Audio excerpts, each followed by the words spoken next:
गुरवे गौरचन्द्राय राधिकायै तदालये कृष्णाय कृष्णभक्ताय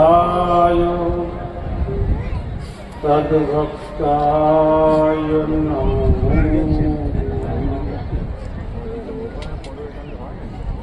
नमो करुणामय विग्रहाय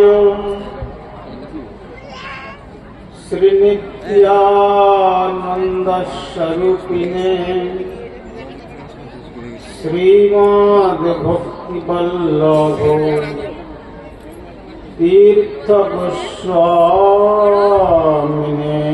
नमः।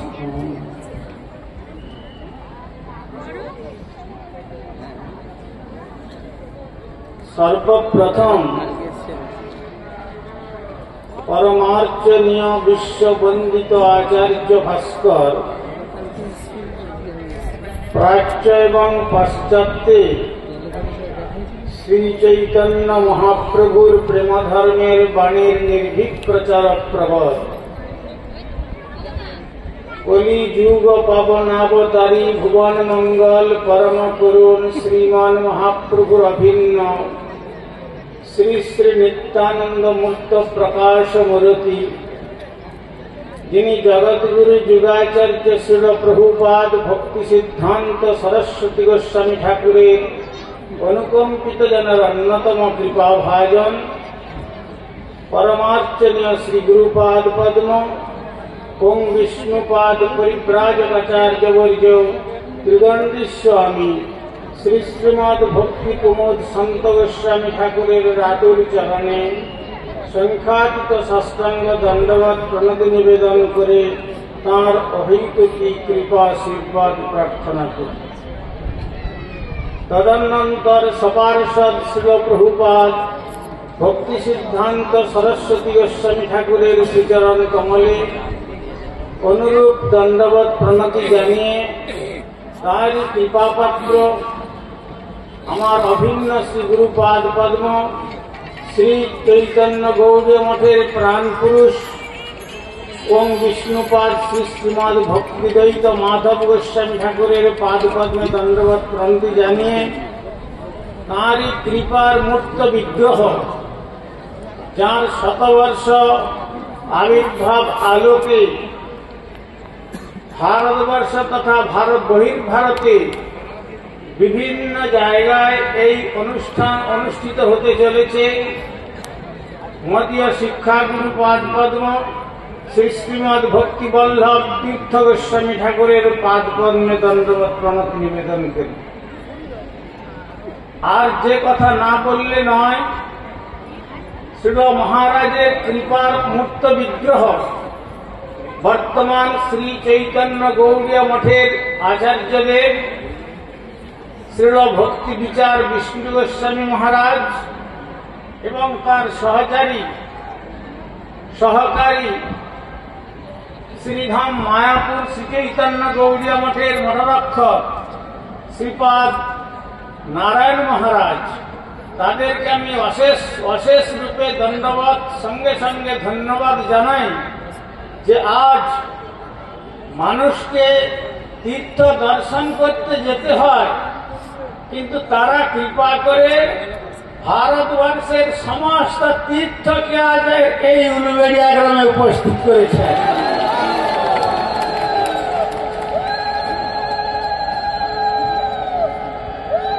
তীর্থের দর্শনে পবিত্র হয় না, স্পর্শেতে পবিত্র হয়। আর এই সব মহাপুরুষ যে বসছেন, এদের দর্শনে আমাদের সমস্ত বন্ধন খুলে গৌর গোবিন্দের পাদ পদ্ম গোলক বৃন্দাবনে পৌঁছে দেন। আজ যে মহাপুরুষের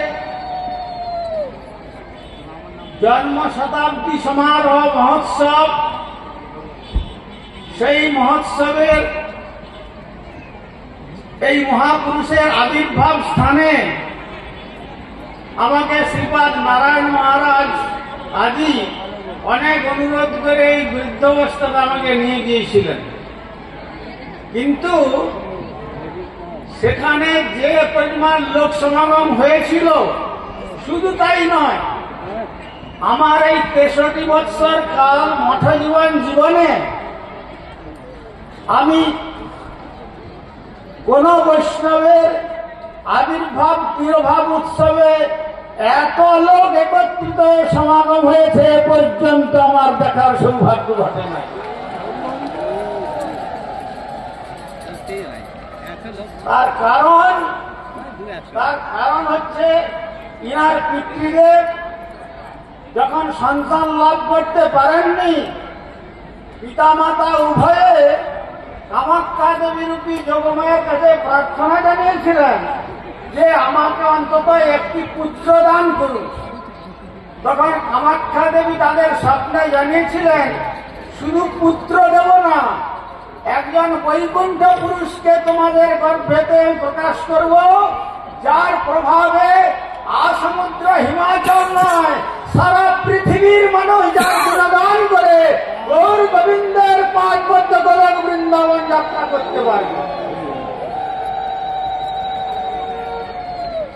আমার বইতে দ্বিধা নাই, যারা তার শ্রীচরণ আশ্রয় করেছেন বা তার সম্বন্ধ সূত্রেতে বর্তমান আচার্যের শ্রীচরণ আশ্রয় করেছেন বা তার পরম গুরুদেবের শ্রীচরণ আশ্রয় করেছেন, তারা যে সকলেই আজ থেকে প্রতিজ্ঞাবদ্ধ থাকলেন কি না আপনারা সকলেই শ্রী গৌর গোবিন্দের পার্বত্য গোলক বৃন্দাবন যাত্রা করতে পারবেন, সে বিষয়ে কোনো সন্দেহ নাই। কেন? শ্রীমদ্ ভাগবতে দুটি ভাগবতের কথা বলেছেন, তার মধ্যে বলা হয়েছে শ্রুত অনুপঠিত ধ্যাত আদৃত বা অনুমোদিত সদ্য পুনাতি সদ্ধর্ম দেব বিশ্বদ্রোহী।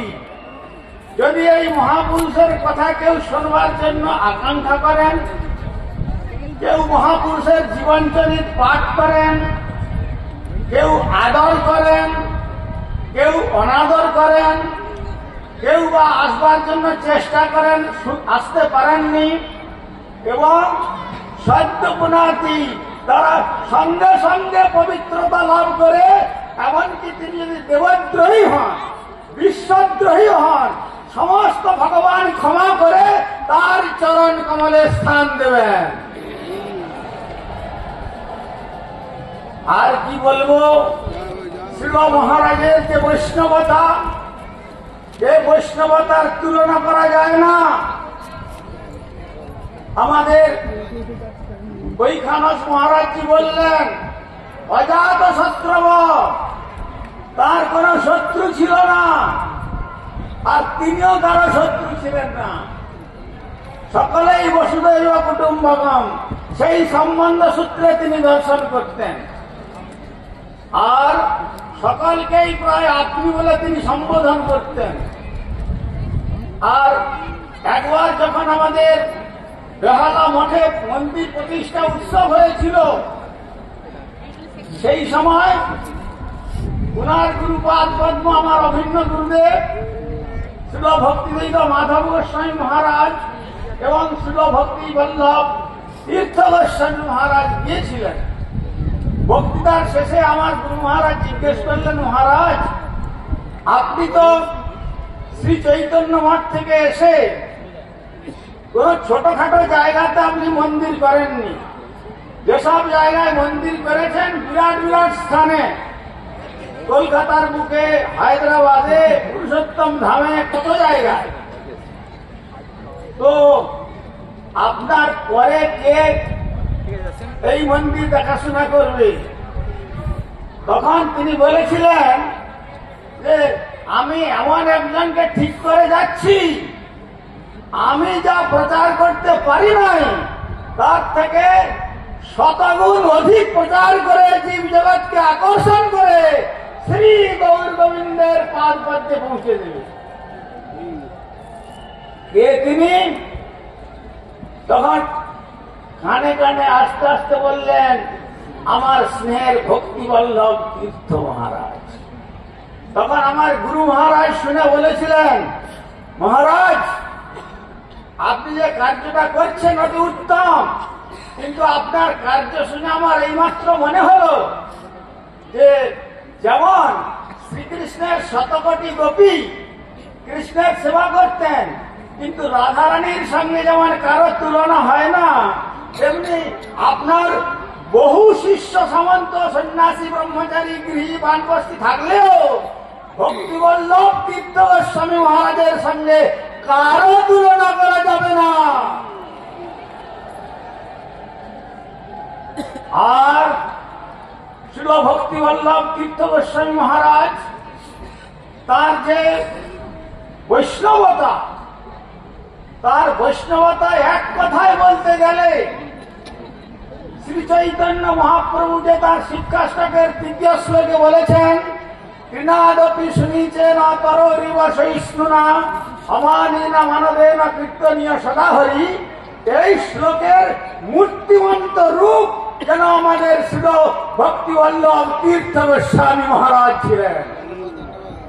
সুতরাং তার যে দিব্য মহিমা মহোৎসব, এই যে আমার স্নেহের অত্যন্ত স্নেহের শ্রীপাদ নারায়ণ মহারাজ আর এখন আচার্যদের সম্বন্ধ সূত্রে তিনি আমার শ্রদ্ধার পাত্র ভক্তি বিচার বিষ্ণু মহারাজ, এরা যে এত সুন্দর করে এই অনুষ্ঠানের আয়োজন করেছেন, এই অনুষ্ঠানের আয়োজন দেখে আমি অত্যন্ত মুগ্ধ হয়েছি যে ইতোপূর্বে এমনকি গতকাল সন্ধ্যায় কোন প্রভুপাদের গণের গণ বললেন, প্রভুপাদ অপ্রকট হওয়ার পরে স্পেশাল ট্রেন থেকে তার শ্রীঅঙ্গ নেওয়া হয়েছিল মায়াপুরে।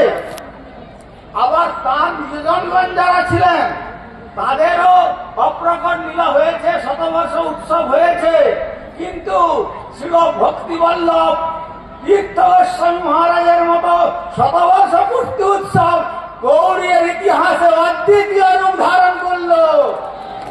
এর তুলনা হয় না। এইরকম অনুষ্ঠান কেউ করতে পারেননি, একমাত্র শ্রী চৈতন্য গৌড়ীয় মঠ। সেই শ্রী চৈতন্য গৌড়ীয় মঠের নাম মায়াপুর আকট মঠরাজ শ্রী চৈতন্য মঠ হলেও সকলে জানে যে শ্রীধাম মায়াপুরের বড় মঠ বলতে কাকে বলে, সকলে এক কথাই বলবে শ্রী চৈতন্য গৌড়ীয় মঠ শ্রীধাম মায়াপুরের সব থেকে বড় মঠ। সেই বড় মঠের বড় আচার্য শ্রী ভগবান কৃপা করে পাঠিয়েছিলেন ভগবানের কৃপার মূর্ত বিগ্রহ। আমাদের গুরুদেব বলতেন যে bona fide spiritual master is the merciful incarnation of Supreme Godhead Lord Krishna. This is the real identification of a bona fide Guru, just like Srila Bhakti Vallabh Tirtha Goswami Maharaj. অর্থাৎ যেমন গুরু কৃপার মূর্ত বিগ্রহ, তেমনি ভগবানের কৃপার মূর্ত বিগ্রহ রূপে শ্রীল ভক্তি বল্লভ তীর্থ গোস্বামী মহারাজকে আমরা পেয়েছি। তাই আজ সমস্ত তীর্থে আপনাদের যেতে হবে না। আজ এই পরাগ মিডিয়াতে যার শতবর্ষের আবির্ভাব আলোকে সমস্ত তীর্থ এসেছেন, আপনাদের তীর্থের কাছে গাঁকে তীর্থ সব এসে গেছেন। কেবল জয় শ্রীমদ ভক্তিবল্লভ তীর্থ মহারাজ কি জয় বলে তার ডোবেই গঙ্গায় ডুব দেন। এর জন্য আপনাদের বৈকুণ্ঠ নয়, গোলক বৃন্দাবনে গোবিন্দের পাদ পদ্ম যাওয়ার রাস্তার সমস্ত অন্তরায় খোলা থাকলো। যেদিন একদিন নয় একদিন আপনারা শ্রী গৌর গোবিন্দের গোলক বৃন্দাবন ধাম যাত্রা করে এই দুর্লভ মানুষের জীবনকে ভিন্ন করবেন। Time and time wait for done. সময় চলে গেছে, আমি আর আপনাদের বেশি সময় বিরক্ত করবো না। আমি এই বলে পুনরায় আমার স্নেহের নারায়ণ